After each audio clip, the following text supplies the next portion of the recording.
A Republican congresswoman that nearly died as a result of Florida's abortion ban is unsurprisingly blaming the left. That's right. Because of course she is. Of course she is. Oh, yes.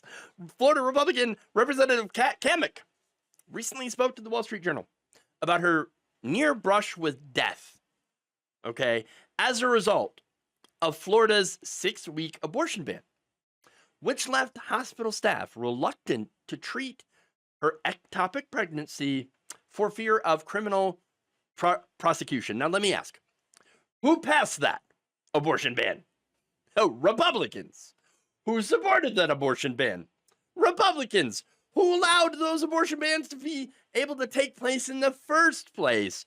That would be Republicans on the Supreme Court that got rid of Roe. Once again, thanks to Republican President Donald Trump. Okay, so whose fault is it then? Obviously, the left. It's the Patrick Star wallet meme come to life. I swear. This is insane. Insane. But here we go. Now, speaking to the Journal, Cammack, 37, recounted her horrific experience. And by the way, it is horrific. In an unnamed Florida hospital's emergency room on May 31st, 2024, when it was discovered that there was absolutely no way for her baby's embryo to survive and that her own life was in danger without surgery, without action. Not just surgery, by the way, but that is one of the options. Now, a doctor discovered the embryo implanted with a fallopian tube meets the uterus, which is a cornual ectopic pregnancy. She was told, hey, if that ruptures, you're dead. This is going to kill you if you don't end this pregnancy now. Now, she decided against having the surgery, but was eventually persuaded to get a shot of methotrexate, which, of course, would expel that pregnancy. Okay, so there you go. Now, why did she have to be persuaded? Why? I mean, especially if you're learning that, hey, there is no way for this pregnancy to continue, and if you don't get it out of you now, you are going to die. Now, that said, okay, the it's not her that, by the way, had to be persuaded to get the shot. No, it was the facility's doctors and nurses. And why was that? It's because of the state's abortion ban. The staff was legitimately afraid of losing their medical license and being sent to prison if they ended up giving her a drug that would end her pregnancy. So now Cammack was 5 weeks pregnant at the time. The embryo had no heartbeat, no fetal heart tissue or anything like that, or pre-heart tissue. And it was also clear, again, that it was going to kill her. Nevertheless, the congresswoman found herself having to pull up the letter of the law on her phone to argue the case, and had even put in a call to Governor Ron DeSantis. Hey, Ron, Meatball Ron, come help me out. I need you to help me out because I will die if I don't get this shot. Okay, if I don't get this thing out. Now, here's the thing. It wasn't even possible for her to reach him. What? She goes straight to voicemail? Is that what happened? Eventually, the staff gave up and were like, okay, fine. Yes, we have to save your life, so we're going to do it. They went ahead with the procedure, and she is, thanks to modern medical science, and yes, abortion, she lives. And by the way, is pregnant again. Due in August, I believe.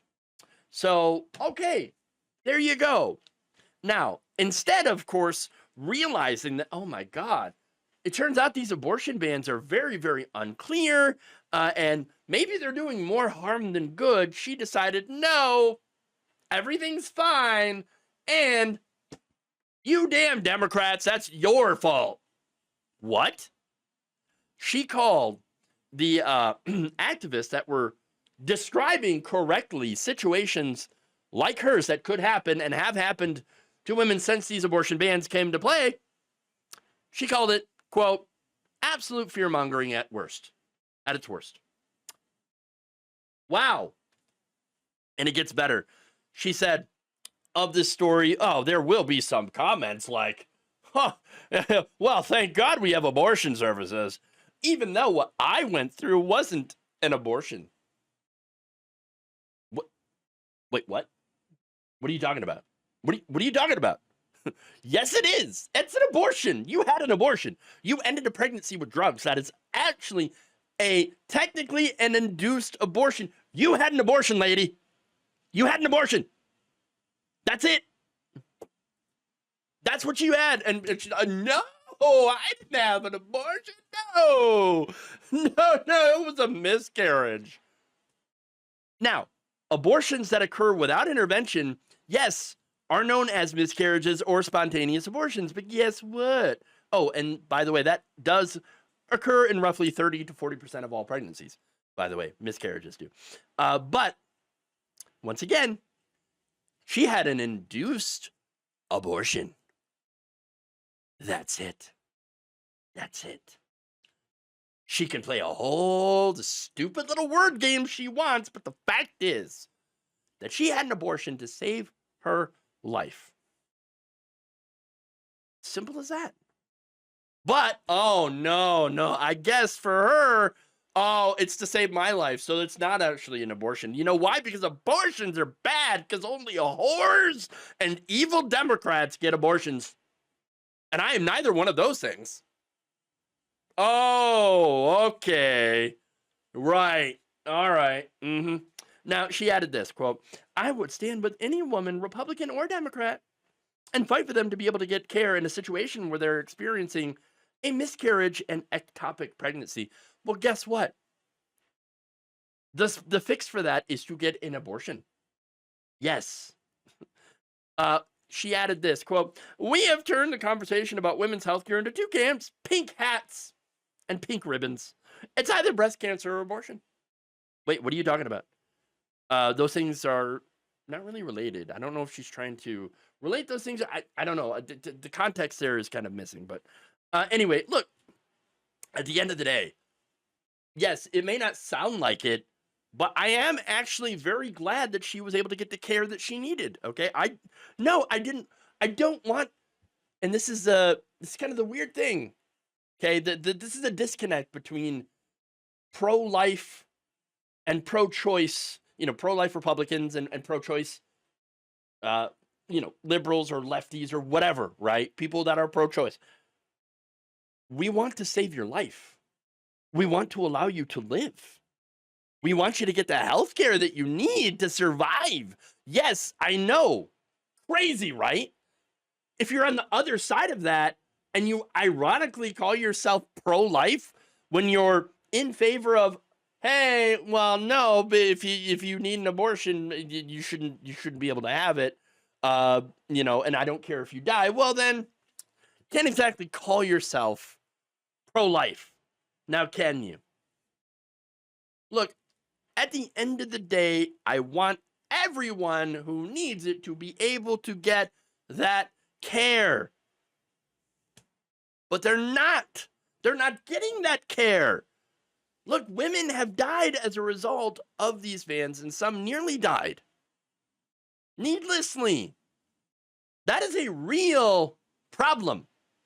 That is a real problem created by these disastrous bans. That's it. In fact, according to Dr. Allison Haddock, president of the American College of Emergency Physicians, it is becoming very common for doctors in states that have restricted abortion access to worry, quote, whether their clinical judgment will stand should there be any prosecution. This has been a real stress point for a lot of our physicians. Yeah. And you know what? What do you expect? You have, a political party that literally has gotten in between women and their doctors. I remember when they said that they were against that whole thing. Oh, I don't want the big government getting in between you and your doctor. Death panels. You remember the death panels? These are the same people now sticking big government into the operating room. Okay, when it comes to women. And by the way, not just sticking big government into the operating room. Oh no, they're sticking it right up in women's uteruses. That's what they're doing. And yet she wants to blame for that problem that her party caused the pro-choice activists? Really? The ones who were against the bans? And pointed out that, hey, whoa, hey, look, these bans are pretty vague. All right, not just in Florida, but in, elsewhere. There's a lot of confusion. And guess what? In this confusion, women may die. Yeah. Because, in Florida specifically, ectopic pregnancies weren't even defined. So, I mean, there it is. The only confusion here was created by her own party. So to sit there and blame pro-choice activists and the left for something that her party did for endangering her life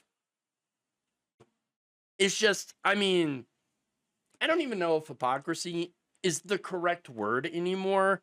I don't even know if there is a good word for this. But I tell you what, I just want to prevent this from happening to other people. And it would be real nice if more people agreed. If the people in power making the rules actually understood that and cared about life, okay? And we don't have that. The people who are calling themselves, oh, we're pro-life, are about the least pro-life people you could imagine. Thank you for watching. If you enjoyed this video, please like, share, subscribe, hit the bell icon in order to get notified whenever a new video is released. And if you want to support independent, progressive media through this difficult time where it seems like everybody is shutting down, you can become a member on our YouTube page, you can become a subscriber on Facebook, or you can go to my Patreon. It's patreon.com/Jeff Waldorf. Thank you.